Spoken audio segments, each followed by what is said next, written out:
Adoramel, comment vas-tu? T'as vu, je fais des progrès, je te fais un live en pleine journée. Waouh, c'est trop chouette. Tu peux mettre des petits pouces et des petits cœurs si t'es heureux que ce live soit en journée et pas à 23h le soir quand je me couche comme d'habitude. Bon, en fait, c'est juste que on est d'after work ce soir. Et je profite que mon conjoint conduise sur la route pour te faire ce live. Sinon, je crois qu'il aurait encore été à 23h ce soir. Vous êtes beaucoup à m'avoir demandé ma routine quotidienne, si j'en avais une et qu'est-ce que c'était. Alors, du coup, je vais te répondre par ce live. Ma routine quotidienne, alors oui, j'ai une routine quotidienne et à la fois non, j'en ai pas.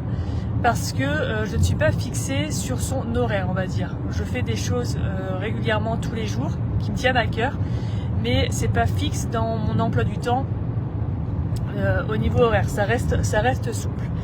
Je commence quand je me réveille le matin. La première chose que je fais, c'est de remercier l'univers pour cette nouvelle journée qu'il m'offre, parce que il aurait pu décider, que ma vie s'arrête là. Donc tous les matins, je remercie d'être en vie, je remercie pour cette nouvelle journée que je prends moi comme un cadeau chaque jour.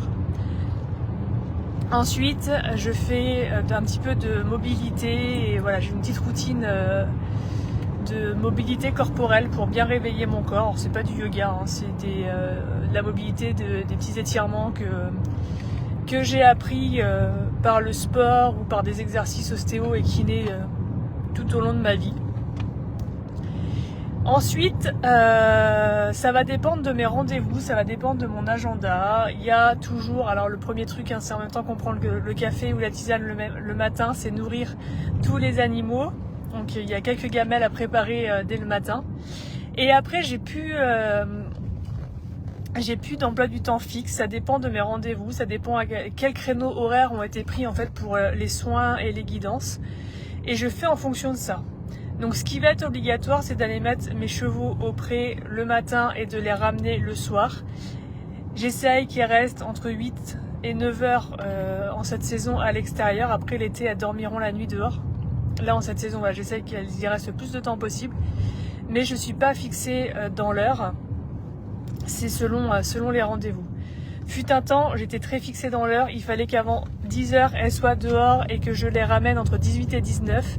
Ce qui me mettait une pression Dieu pas possible et une grosse charge mentale quand les rendez-vous tombaient au même moment, qu'il y avait des imprévus, ça allait pas du tout. Maintenant j'ai lâché totalement là-dessus. Les horaires, c'est quand je peux le matin et c'est quand je peux le soir. J'essaye juste qu'elles aient une belle amplitude au pré et que par contre qu'elles y aillent tous les jours. J'ai mes petits moments quand j'emmène les juments au pré, où je communique avec elles. C'est 20-25 minutes de marche pour y aller. Donc j'en profite pour me connecter avec elles, pour me connecter aux éléments de la nature qu'il y a avec, pour regarder les papillons qui volent. Pour la dernière fois, je me suis émerveillée par des fleurs de cerisier qui tombaient comme une pluie sur nous. Tu vois, j'ai ces petits moments de reconnexion à la nature, de reconnexion à moi-même, de reconnexion à mes animaux pendant cette période-là. Et le soir, en général, c'est pareil. Quand j'ai un peu de temps devant moi, je vais avoir ces petits moments de gratitude, d'émerveillement envers tous les éléments qu'il y a. Ça peut être le brin d'herbe que je vois sur la route, une buse qui passe, un oiseau, un papillon, n'importe quoi. En fait, je suis un peu du genre à m'émerveiller devant tout et n'importe quoi du moment où c'est sur Terre. Donc et après j'ai une routine énergétique chaque soir.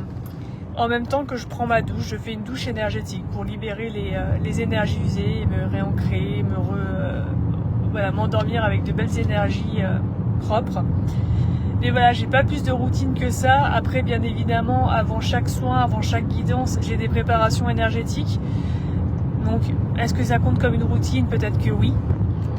Mais c'est là où je vais me nettoyer vraiment, vérifier que j'ai pas d'entité sur moi, purifier mes chakras, augmenter mon taux vibratoire de façon à ce que tu aies le meilleur le meilleur possible pour toi. Après, nous à la maison, on est au jeûne intermittent, on mange que le soir.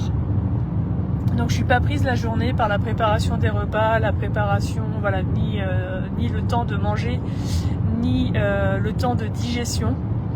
Donc ça me laisse vraiment une grande amplitude horaire au niveau de ma journée, à la fois pour faire ce que je souhaite et pour bosser. Et après par contre je vais avoir des routines plus hebdomadaires, des choses qui me tiennent à cœur que je vais faire dans la semaine. C'est voilà, mon temps pour monter à cheval, ça c'est obligatoirement une fois par semaine. Si je peux 2, c'est génial. Si je pouvais plus, ça serait encore plus génial. Mais voilà, j'ai obligatoirement une journée dans la semaine qui est consacrée à l'équitation et au cheval parce que c'est ce qui me nourrit et j'ai vraiment besoin de ça pour après faire un bon boulot. Et voilà, les balades du chien qui sont quasi quotidiennes. Après, il fait ses balades tout seul, donc il n'a plus besoin de moi. Mais voilà, et c'était vraiment des moments en nature où que je sois seule ou accompagnée, où je veux vraiment me recharger, me ressourcer voilà, dans les éléments. Nous, on a la forêt et la rivière à côté, donc c'est vrai que c'est assez pratique. On a beaucoup de pierres de granit là où on est aussi, donc on a vraiment tous les éléments à disposition. Ce qui permet vraiment de se recharger, de se ressourcer et de nourrir mon âme. J'ai vraiment besoin de ces périodes hors du temps. Donc voilà mes routines. Et toi, n'hésite pas à me partager la tienne. Dis-moi si tu en as une. Dis-moi si tu en voudrais une. Peut-être que tu en voudrais une parce que tu pars un peu dans tous les sens et que tu n'arrives pas à focaliser dessus. Dans ce cas, voilà, on peut peut-être t'aider à trouver une routine qui te correspondrait et qui correspondrait à ton âme surtout parce que chaque personne a sa propre routine d'âme.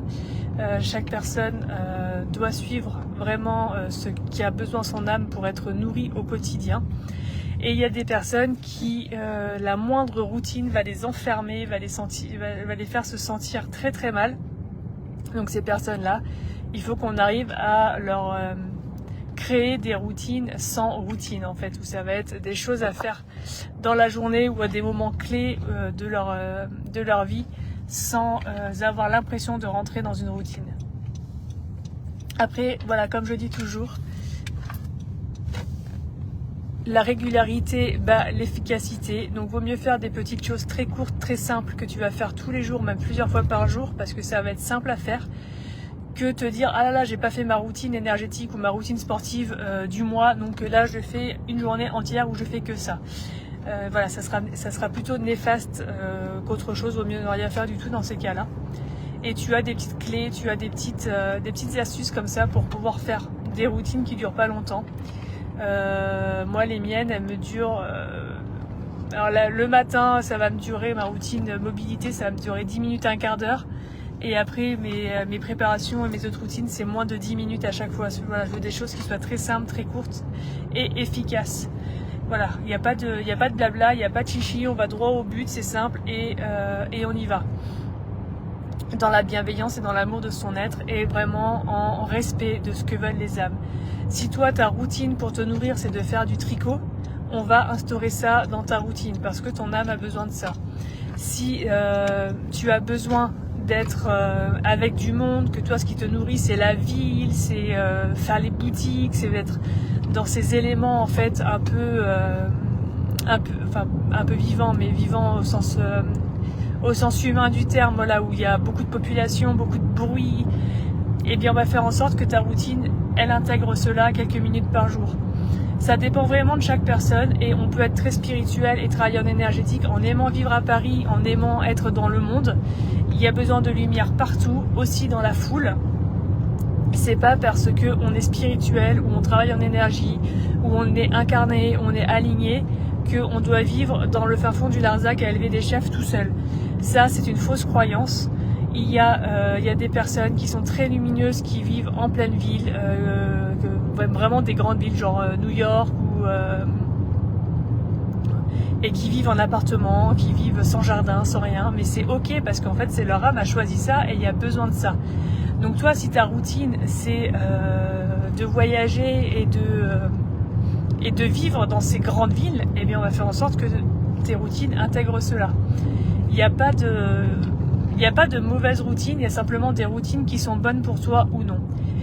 Dans mes programmes d'accompagnement, c'est une des choses que l'on travaille, dans mes soins aussi également, c'est des choses qu'on peut aller récupérer, de façon à ce que tu commences à te réaligner à qui tu es, que tu commences à travailler en autonomie avec toi-même, avec tes centres d'intérêt, avec tes passions, avec tes centres nourriciers.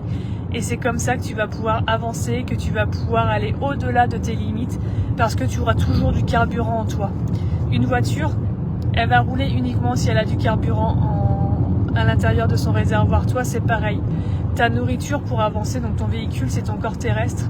Ta nourriture pour avancer, c'est ce qui va nourrir ton âme, c'est pas ton alimentation. Ton alimentation, elle est là pour aider ton corps à fonctionner. Mais ta nourriture pour t'aider à pallier des étapes, pour t'aider à franchir des caps, pour t'aider à aller de l'avant, c'est vraiment la nourriture de ton âme. Et ça, il n'y a que ton âme qui peut nous dire ce que c'est. Et pas l'âme du voisin et rien d'autre. Donc c'est pas parce que moi j'ai telle autre routine que toi tu as telle routine que une tierce personne ne peut pas avoir une routine différente. C'est vraiment important d'aller chercher celle qui est faite pour toi, celle qui te correspond, et tu peux déjà commencer à réfléchir à toi, qu'est-ce qui te nourrit, as-tu identifié cela, qu'est-ce que tu aimes au plus profond de ton cœur. Ça peut être quelque chose que tu faisais enfant, que tu faisais pendant un temps et que en grandissant avec les enfants, le travail tu as oublié. Et là, ça va être important que tu commences à réintégrer cette routine à l'intérieur de toi pour avancer, pour te nourrir et pour t'aider à franchir de meilleurs caps, pour t'aider à aller en avant sans risquer de dépression ou de burn-out. La dépression et le burn-out viennent souvent justement d'un désalignement profond de ton âme, de ton âme, de ton esprit et de ton corps. Il n'y a plus rien qui coïncide, tu es plus écouté, tu n'as plus de carburant. Donc là, tu as une grosse lassitude profonde qui se met en place. Et le dernier moyen pour que ton âme a de te faire comprendre que rien ne va, que tu n'es pas sur le bon chemin, qu'il faut que tu te bouges, c'est de te mettre en dépression profonde. Et là, en fait, c'est pas les médicaments, c'est pas la psychothérapie qui vont t'aider. Ça va te porter, ça va te soutenir un petit peu, mais par contre, ça va pas te faire remonter la pente, parce que ce qui va t'aider à remonter la pente, c'est la nourriture de ton âme. Et la nourriture de ton âme, c'est vraiment de recommencer à apprécier les choses que tu aimais faire petit. C'est vraiment recommencer à manger sainement pour ton âme. Donc ça peut être de faire du roller si tu as envie de faire du roller, ça peut être de faire du tricot, ça peut être de jouer au tennis, ça peut être de cuisiner, peu importe. En fait, il faut vraiment que tu trouves ce qui te plaît au plus profond de toi et que tu te bouges les fesses pour le mettre en place dans ta vie, dans ton quotidien. Rien que 10-15 minutes par jour, tu verras, ça sera déjà un très grand pas pour toi, pour ton avenir, pour ton futur et pour ton éveil. Sur ce, je te dis à demain, passe une belle soirée, identifie ta nourriture, prends le temps d'y réfléchir, prends le temps de voir qu'est-ce qui te correspond, qu'est-ce qui ne te correspond pas, qu'est-ce qui te nourrit, qu'est-ce qui t'empoisonne au niveau de ton âme, et tu verras que tu feras déjà un énorme pas en avant. Pour aller plus loin, je te mets le lien de mon site en description. Tu peux réserver ton soin énergétique avec moi ou ta guidance. On pourra parler de ça, on pourra aller voir quelle routine est faite pour toi. Sois libre de me contacter, sois libre de partager, liker et commenter cette vidéo. Et moi, je te dis à demain. Ciao, bye!